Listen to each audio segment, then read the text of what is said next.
I first read the script of The Running Man, written by Edgar Wright and Michael Bacall.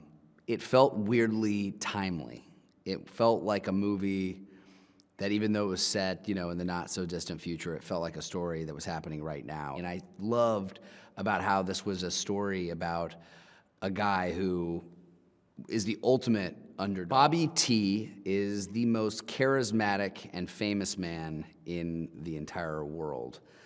Bobby T is played by the amazing Coleman Domingo, who is the most charismatic and wonderful man. So you buy it. There's something really fun about watching Coleman, the way he occupies a stage. Obviously, he's one of the great actors of our time, and he's very comfortable on a stage. But I think what made watching Coleman take on Bobby T, who's the host of The Running Man, what I found to be so fun to watch is the way that he commanded the crowd. This role would not be as layered and interesting in the hands of another actor. Josh Brolin literally feels like one of my best friends that I'd never met until this movie. He just loves this job. He loves his fellow actors. He loves his crew. What's so fascinating is Josh Brolin as a human is just the most empathetic, sweet, plugged-in person you've ever met. And yet he's playing a guy who's absolutely devoid of feeling,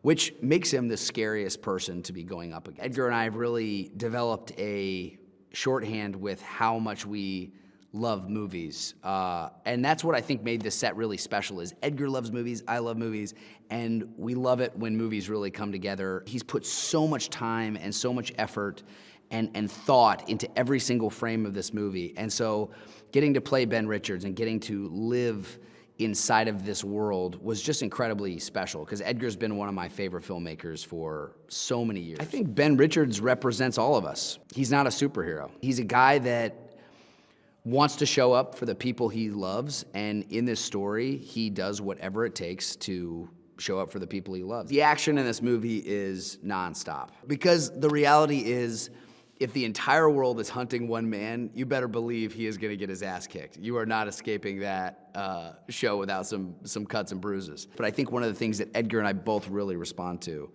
as filmmakers is there is nothing like capturing it in camera. And so what Edgar and I made a pact of is how can we do this thing for real? So I realized I had to put my body on the line to give the audience that experience, and I'm really, really glad I did.